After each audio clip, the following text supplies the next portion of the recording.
all the math you need for computer science. We have now reached episode 5 of volume 1, which is the midpoint, and we're going to sort of shift gears a little bit in this lesson, and we're going to talk about something called structures, also often referred to as data structures or discrete structures. Now, this is going to seem probably the least mathy of all of the lessons that we've had. And that's because it has the least to do with numbers. As I mentioned in the intro, a lot of people associate math with numbers, which certainly is understandable, but mathematics goes beyond numbers and talks about any sort of mathematical object that has certain precise properties that we can reason about and figure out the implications of those properties, and the discrete structures that we're going to talk about certainly satisfy that criteria. Now, a structure is essentially a way of linking a bunch of data together. You can think of it as an organizational principle. We've got a bunch of little data points, a bunch of different files, a bunch of different bits of information, and we want to be able to stitch those together and relate them to each other in different ways. And that mechanism for doing so is called a structure. And we're going to begin by talking about really the most basic and the most general type of structure that there is, which is something called a graph. A graph, sometimes also called a network, is essentially a way where we can say we've got a bunch of different elements, a bunch of different vertices, as we're going to call them, and each one of those vertices can be related to any of the others in an arbitrary way. And it turns out that almost all of the other data structures that you can learn about, and we'll talk about several, are really special cases of a graph. They're simply instances of a graph where special rules apply. All right? So a picture's worth 1,000 words, and if I were to draw a graph, I might draw it like this. A lot of the diagrams that we draw are going to have little circles and arrows. Some of the arrows will have arrowheads and some will not, as we'll see. So let me draw a little first graph that looks like this. That's an example of a graph. And we're going to have a lot of terms that we learn about in this lesson. Let me give you the first couple right here. One is called a node, also referred to as a vertex, and you will hear me use both those terms. And another is a link, also sometimes referred to as an edge. And a node is simply one of these circles, and a link or an edge is simply one of the lines between the circles. And what we're indicating with a graph is that each one of the circles represents some item, some element, some object, and the presence or absence of an edge connecting two of them represents the presence or absence of some communication or some connective tissue between the two, all right? Graphs are ubiquitous. We can think of a number of examples. Let me give you several. One is you can think of the internet as a graph. The internet, the set of all the computers that are interconnected on our planet, on our global network, consisting of all the individual computers, machines, workstations, including all of the routers and gateways and wires, fiber optic cables, communication paths through satellites, everything else that connects them, right? That's a graph where each vertex is a computer that wants to communicate, and each edge represents some communication path that enables those two computers directly to communicate.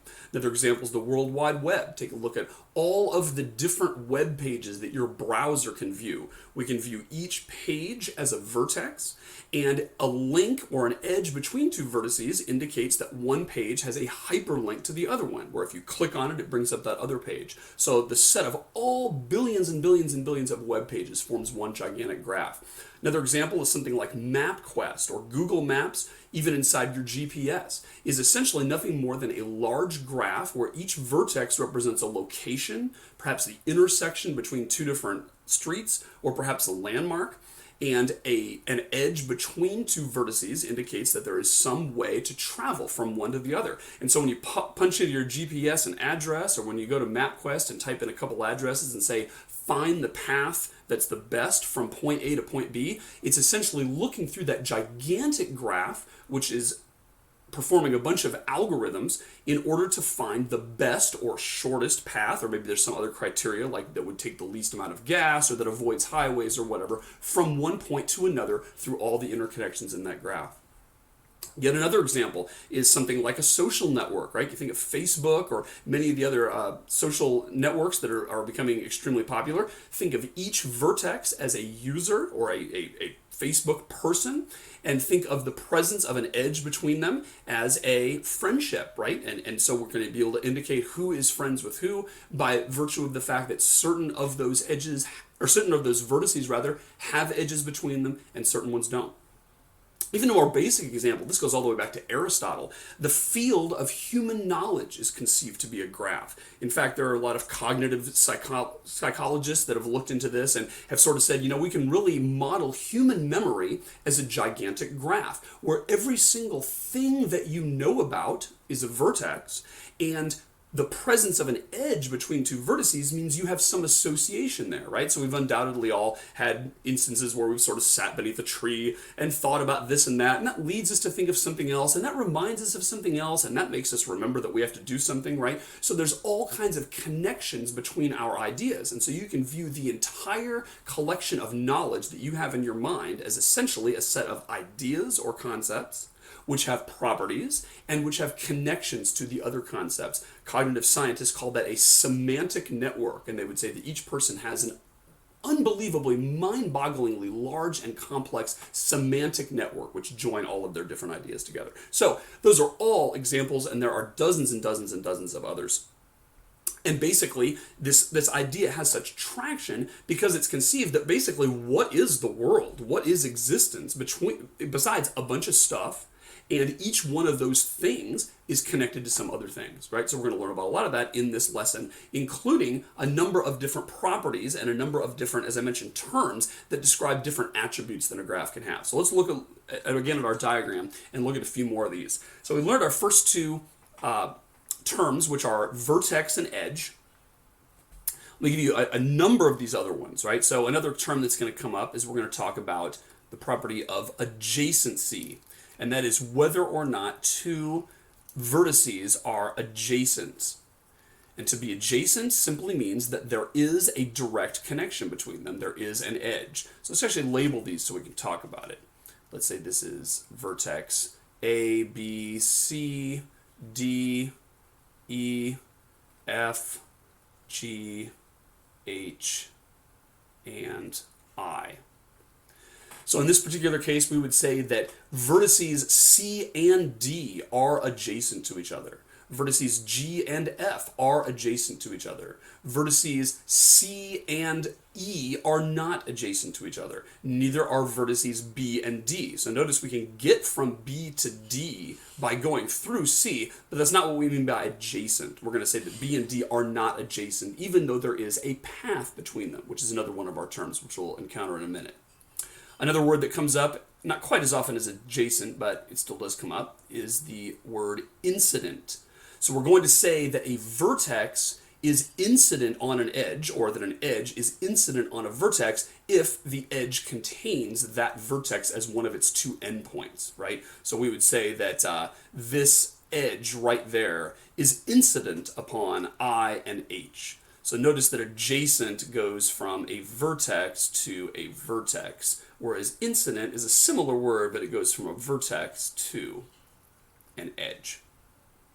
Okay, one of the things that a graph can have, one of the styles, I guess you'd say, is that of a directed graph. Now, if a graph is directed, that simply means that we would add arrowheads to these arrows. And we would indicate that there is a meaning to the order here. For instance, we're going to say that C goes to B, but perhaps B doesn't go to C.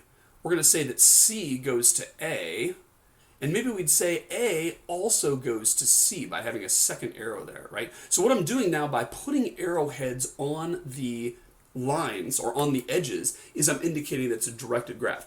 Certain graphs are directed, where there's a meaning to the edges, certain ones aren't. For instance, MapQuest is probably an undirected graph, because if I can go from point A to point B, that probably means I can also travel from point B to point A. On the other hand, when I think that through a little bit more, maybe there's something like a one-way street where I can get from point A to point B, but I can't get directly back without going somewhere else, right? So if you model one-way streets in your representation of the geographic world, then MapQuest would need to be a directed graph. Something like Facebook would be an undirected graph, right? If I'm friends with you, then you're friends with me. That's how Facebook works. All friendships are inherently bidirectional. However, Twitter is not an undirected graph. It would be a directed graph. And that's because if I'm following you, that doesn't necessarily mean you're following me. You might be, you might not be. But me following you and you following me are two independent things, and therefore we need to represent each one as a directed edge if it's present. Okay? The internet is an undirected graph because two machines are going to be connected to each other, and if one can talk to the other can talk to it, right? It's inherently bidirectional. However, the World Wide Web is a directed graph, and that's because just because I have a page that has a link to some other page, that does not, of course, imply that that page has a link back to me, right? My homepage has a link to Amazon on it because I go to Amazon a lot, but that doesn't mean Amazon on their homepage has added a link back to Steven's homepage, right? So obviously one link in one direction does not imply the reverse, and therefore it's going to be a directed graph. So that's another thing that some graphs have, some graphs don't. I'm going to erase these things that I just wrote just because I want to deal with undirected graphs for the time being. So you can kind of pretend that these arrowheads are gone. My eraser isn't super precise, but just kind of ignore the arrowheads for now, right? Okay, another thing that a graph might or might not have is that it might or might not be a weighted graph. And a weighted graph is one in which each edge has some numeric value on it. We might say that has the value 5. That has the value 7. That has also the value 7. That has the value 2. That has the value 8, etc. So in other words, not only is it meaningful that there is a link between A and B, but there's some quantitative measure we want to add to that link. You can think of lots of applications to that, right? MapQuest not only knows which locations are directly reachable from which other locations, but of course it also knows how far each one is from each one, right? Is it a mile away? Is it 10 miles away? Is it 0.1 miles away? It also perhaps knows what the speed limit is on that road that connects those two vertices, so it can end up computing the total amount of time it would take to pass them, etc. Facebook really is an unweighted graph. If I'm friends with you, you're friends with me, there isn't any number to put with that. Although they've added, I've noticed a feature recently where you can actually have best friends or, super friends, and therefore you can sort of say, the strength of friendship between these two nodes is different than the strength of friendship between these two nodes. These two people are tighter than these two people are. And really that's a form of making it a weighted graph because we would adorn each friendship perhaps with a number indicating the strength of a friendship. So lots of different applications of weighted graphs. Again, in this first lesson, we're not going to deal much with weighted graphs. We're going to deal more with unweighted graphs. So you can kind of ignore those numbers for the time being. All right. Another term we're going to use is the term connected. Now, there's two different ways we're going to use this. We're going to talk about a graph being connected, and we can also talk about two nodes or two vertices being connected. So let's talk about the first. If I say two vertices are connected, what I mean is that there is some path that goes from one to the other. So for instance, node B and D, which we referred to before.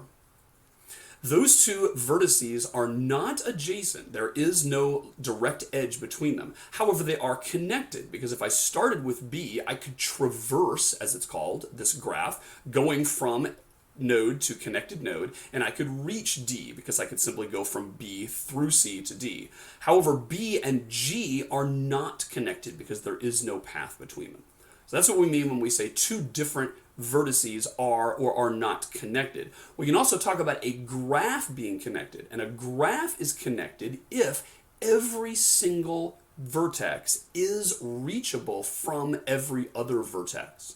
So this graph we have right here on the screen obviously is not connected. I've got different islands here, right? Because A, B, C, and D are all connected to each other, but there's no way to get from them to G and F, right? So if I wanted to make this a connected graph, I'd have to add perhaps an edge there, and then perhaps an edge there, and now suddenly, voila, it is a connected graph. Interesting thought experiment to kind of think about which graphs you know are connected and which ones are not. For instance, the Facebook friendship graph, is that connected? Is it possible that I'm friends with someone else who's friends with someone else, etc., and can reach everyone else in the entire Facebook network? I think that largely that is true. Now, certainly when someone immediately creates a new Facebook account, instantaneously they are not connected to anybody else, right?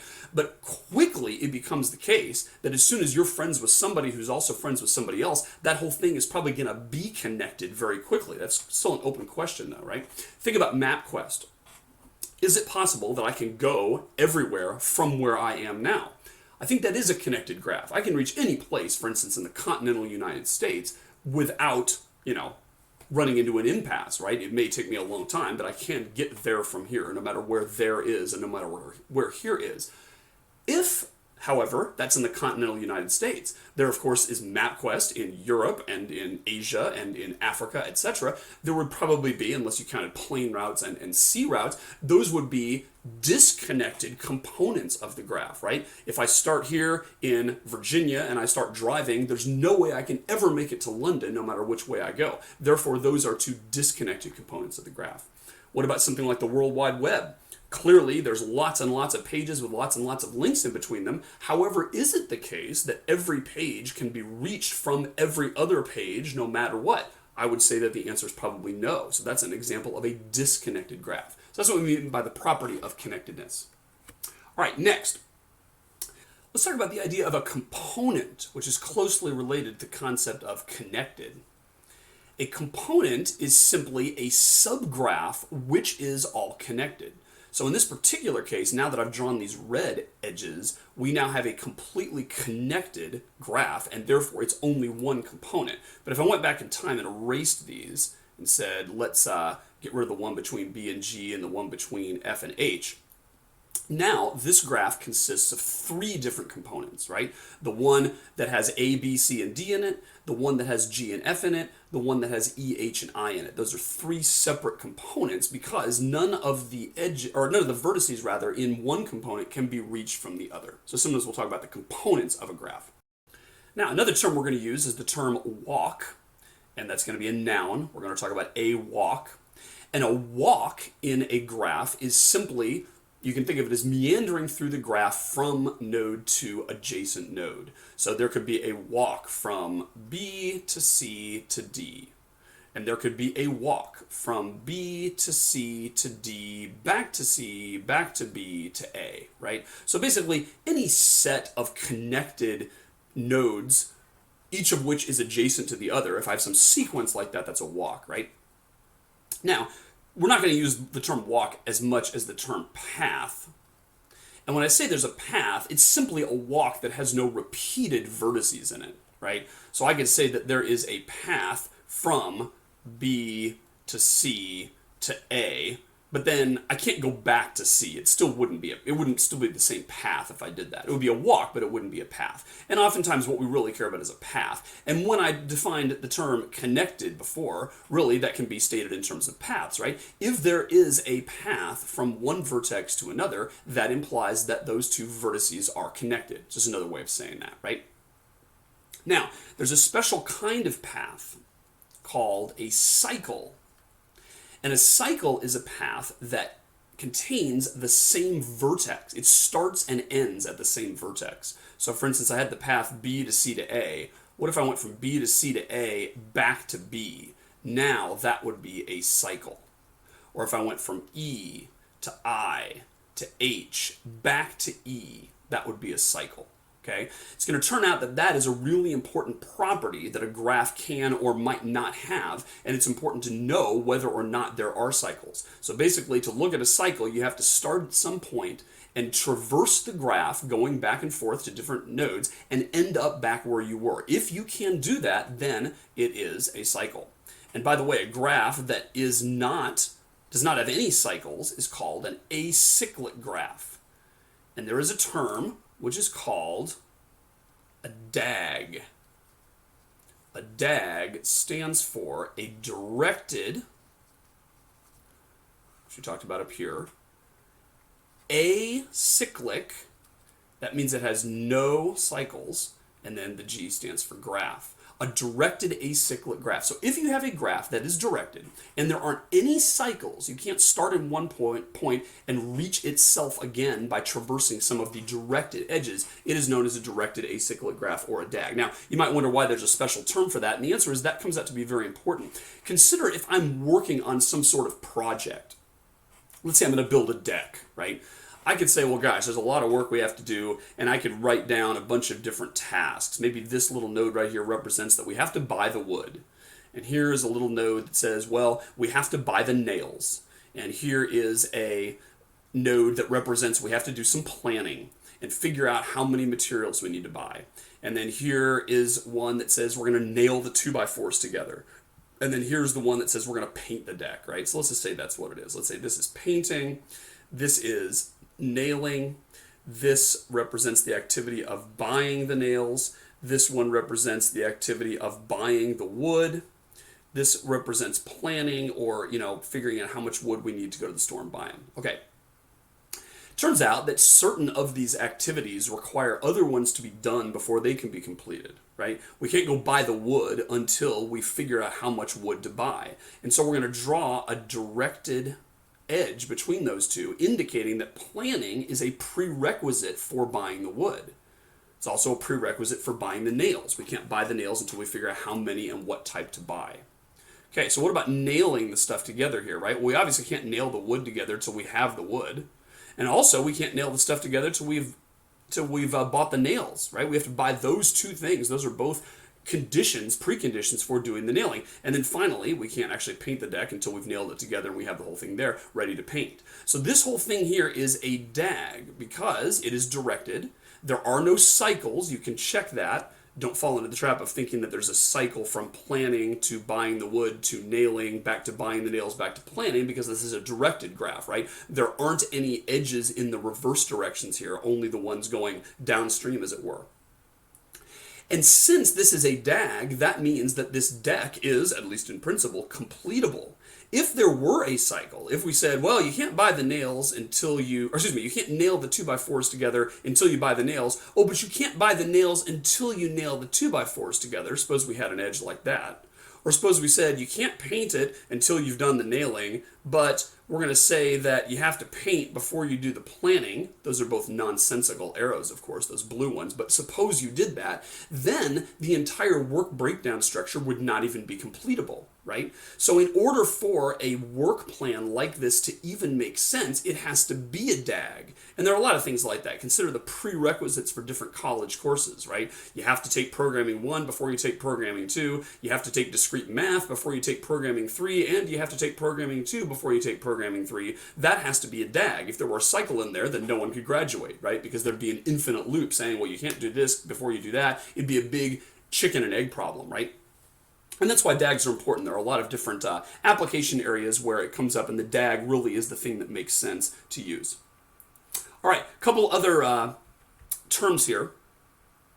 And let me kind of squeeze in these terms. Let me just put the term here, which is degree.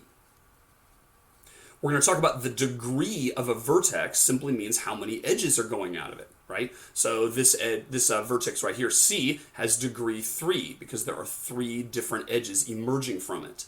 And the vertex F has degree 1 because there's only one edge coming out of it. There's also something that we're not going to talk about this much in this class, but it's just kind of an interesting thing. Mathematicians and statisticians and people analyzing various networks talk about the degree sequence. And what that means is you find the degrees of every single vertex and you arrange those degrees in order. Okay? So for instance, if you look at this one right here, it looks like C is the vertex in this graph with the highest degree, right? It's degree 3 because it's connected to 3 different things. Look like A is connected to 2, B is connected to 2, E, I, and H are each connected to 2. So it looks like we've got A and B and E and I and H all as degree 2. And then we've got D, G, and F, which are connected to 1 each. So 1, 1, 1. So if I look at this as a sequence of numbers, this is called the degree sequence of the graph. Now you might wonder why that's a big deal. And it's not in certain applications, but in others it's very important because it can tell us something about the nature of the graph. Consider this. If you looked at Facebook for a second and looked at its giant friendship graph, what do you think the degree sequence would look like? At first blush, you might say, well, probably everyone has about, 100 friends or something. And so, if I made the degree sequence, it would look flat like that. Not so. And if you think it through a little bit more, you'll probably realize, wow, there's some people who are really heavy Facebook users and or don't defriend people when they don't know them anymore, and or tend to friend a lot of people, and or are really popular and therefore legitimately know a lot of people. There's a lot of different reasons that some people might have a lot of friends, which essentially in graph terms means that they are a vertex with a lot of edges, right? They're a node with a lot of outgoing links. And then there's a lot of other people who don't have as many links. Turns out that a lot of social networks exhibit this property where there are a few people who have a ton of connections, and there are a lot of people that have relatively few. And what they'll do is they'll call those super popular or super connected people hubs. That's a special name people talk about for a vertex that has a lot of outgoing edges, or similar, equivalently stated, a vertex that has a high degree.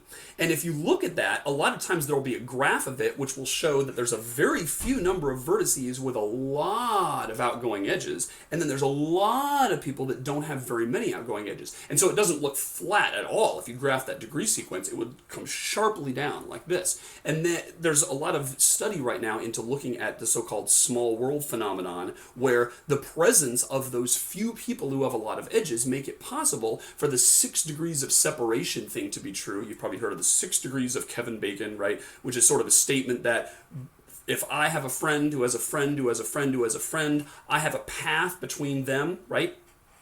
Between me and them, there's this idea that I could reach anybody in the world through only 6 degrees of separation. That's really counterintuitive, thinking that every person only knows maybe, a few hundred or 1,000 other people. How can it possibly be true that you can reach any of 6 billion people through that connection? Part of that has to do with the fact that the degree sequence is extremely not flat, and that there are a lot of people, or I should say a few people, who have a lot of connections, and therefore they make it possible for there to be paths between any person and any other person through a very small number of links. A related notion to that is the notion of distance, or if you really want to sound nerdy, you will say the geodesic distance. And the geodesic distance between two vertices simply means the shortest possible path between them. So for instance, here we can go from D to B by going through 3 nodes. We can go from D to C, then C to A, then A to B. So there is a path between D and B that is of length 3. Oh, but you've noticed that there's a shorter one. I can go from D to C directly to B, and that turns out to be the shortest path. Therefore, we would say the geodesic distance between D and B is 2. If this were a weighted graph, and I still have some of these numbers left over from when I did the weighted example, then we could, instead of counting the number of edges on the path, we could add up all of the weights of the path, and that'd give us a different measure, right? We might say, well, here we can go from D to C to A to B at a cost of 7 plus 2 plus 8 equals 17, or we could go from D to C directly to B at a cost of 14. Therefore, if we consider this as a weighted graph, the geodesic distance would be 14. And of course, this is very relevant to MapQuest, right? If you want to find the shortest distance between 2 points, or the fastest distance between 2 points, or the points that's going to consume the lowest gas mileage, you want to minimize some quality, which is essentially finding the path between 2 points that has the lowest geodesic distance, right? So those are a lot of different terms that we talk about when we mention graphs, and you should review those so you can understand all the stuff that's coming up. Let me mention a couple other things in this interesting opening segment about graphs. One thing is that a graph is nothing more than what the vertices are and which vertices are connected by edges to which other vertices. That's all the information the graph really has. Now, of course, when we draw a graph, we can't help but spatially position it on a page, right? We're dealing with a 2-dimensional medium like a screen or a piece of paper or whatever. And so if we draw it out, we have to sort of put something in the upper left-hand corner and something in the lower right-hand corner and stuff. And we're going to end up having certain of the links be longer than others in terms of a straight line distance on that page than others, right? Because we can't help but do that if we're going to draw it down.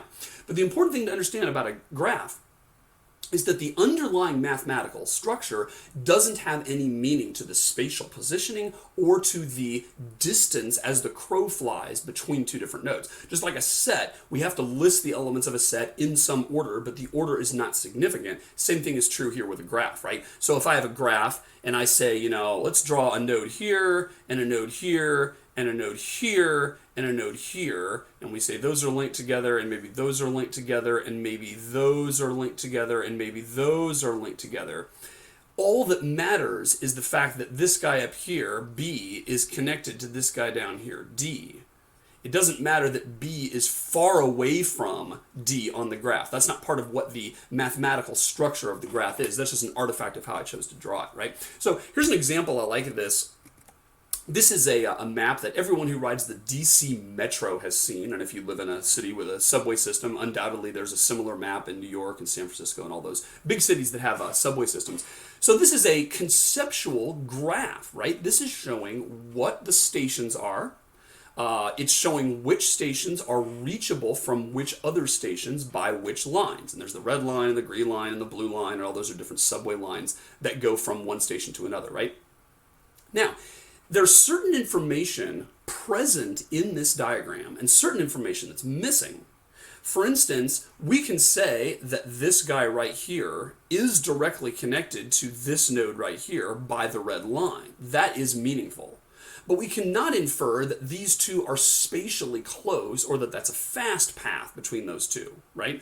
We can assume that these three here on the red line are in fact adjacent to each other and that you have to go from this one through this one to get to this one. That is something we can infer from the graph. But we cannot infer whether or not those are close to each other, whether or not it really is a straight up and down and left-hand turn here, etc., right? All those details are obscured. And that's simply because if you're riding the metro, you care about certain things and you don't care about others, right? You care about which line you need to get on in order to go from one stop to another. You care about when you need to take a transfer. You care about how many stops do I have to wait before my stop comes up, right? All those things are relevant to your travel, and therefore those are preserved on the graph. And all the people in DC, or certainly most of them, have as their mental model a picture just like that, in which they've sort of abstracted out all the distances. They've abstracted out exactly which direction everything goes. You look at this graph and everything is a direct 45 or 90 degree angle, right?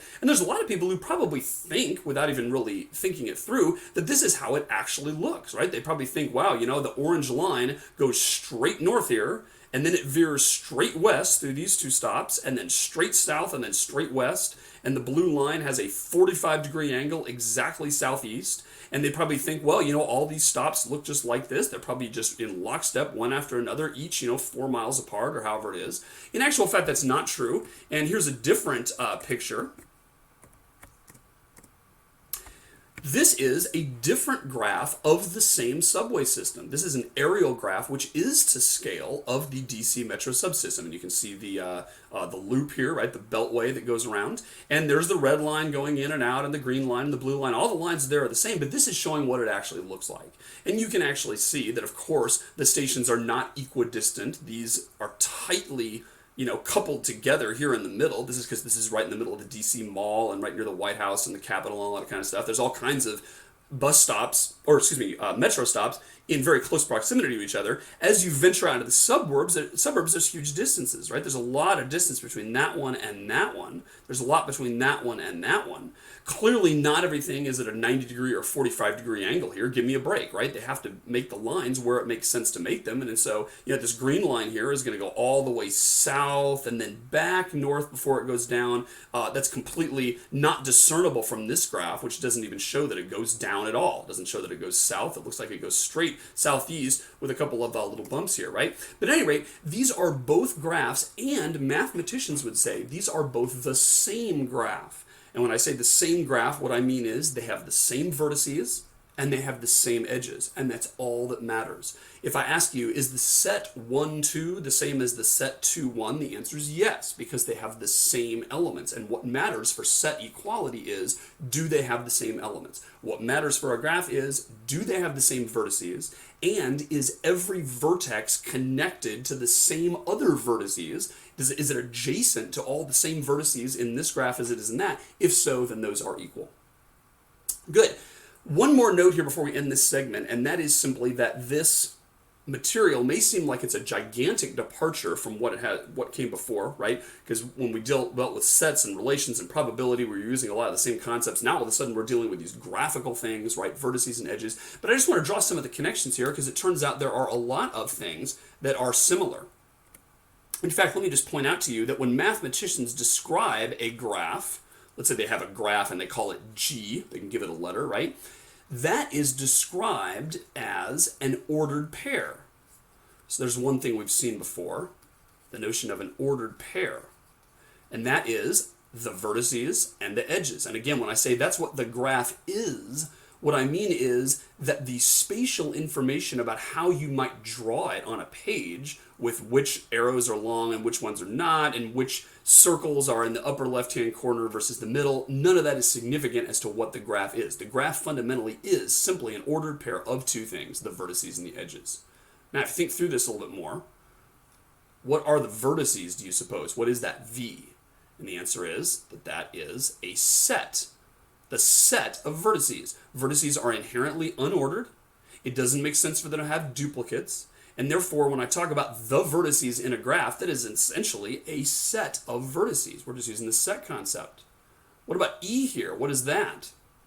That is a relation. Specifically, it is an endorelation, because it is a relation on V cross V. It's going to be a subset of the Cartesian product from V to itself. And that's because every edge is an ordered pair that goes from one vertex to another vertex. And therefore, if I look at the set of all the edges, it is simply going to be which of those possible adjacent pairs are actually adjacent. Which of the possible conceivable connections between two different vertices are actually present in the graph. That is going to be an endorelation on V cross V. Now, if you think about your endorelation properties, think about this one. Suppose that endorelation is symmetric. Remember, that means that if there is an AB, then there is guaranteed to be an AB. Suppose that property was true for the set of edges. Riddle me this, Batman. What does that tell us about the graph? And if you think that through, you will realize that that implies that the graph is, undirected. And if the graph is asymmetric, then we are going to have to use a directed graph to represent it. And that's because if it's true that, like in Facebook, if two people are friends, then two people are friends. There's no directionality to the friends. Let's say we've got this thing here, and that person knows him, and she knows him, right? If this is Facebook, then that means that two people are either connected or they're not. This guy right here, A, is connected to this gal right here, B, and there isn't any directionality to it. Therefore, the edge relation is inherently symmetric, because the presence of an AB implies a BA. If I'm friends with you, you're friends with me. Therefore, we don't need any arrowheads on stuff. But Twitter isn't like that. If I have this Twitter graph and I say, here's A, and here's B, and here's C, and here's D, and we're going to say that A follows D, and A also follows B, and B follows D, and C follows D. Everyone follows D because, D is a really popular, maybe a celebrity or something like that. This is clearly not a directed graph. Not an undirected graph. It's clearly directed, and clearly we can't represent that with a symmetric endorelation. We're going to have to use an asymmetric one, because we're going to have to say that C, D is in the relation of edges, whereas D, C is not in the relation of edges, right? So the notion of symmetry versus asymmetry corresponds perfectly to the idea of directedness or undirectedness of a graph. And then finally, one last thing. Notice that if I have a graph that's not a connected graph, so it's not the case that every node is ultimately reachable by every other node. Let's draw one of those. Let's say those three are connected together, and that one's also connected to that one, and we'll say that guy's connected to that guy, and that guy's connected to that guy, and this poor guy in the middle isn't connected to anybody, right? Let's say that's a graph that we've got right here, right? We talked about the components of a graph, and the different components are simply the different subset of vertices that can be reached from each other. And what we've got here is one component there, that poor guy all alone, and then this guy right here. So those are three different components. You could call it component 1, you could call it component 2, you can call it component 3. Now, what can we say about component 1, component 2, and component 3? Those are going to be a partition of the vertices. Every vertex is going to be in one of the partitions. It can't possibly be out by itself. Even this guy right here, we've given him his own little blue world to live in, right? But it's also true that no node is going to be in more than one of the components. And that's because if it were, then it would be part of that same component. Therefore, dividing a graph up into its different components is just like dividing a set up into its partitions. And so we start to see the connections between all these different things.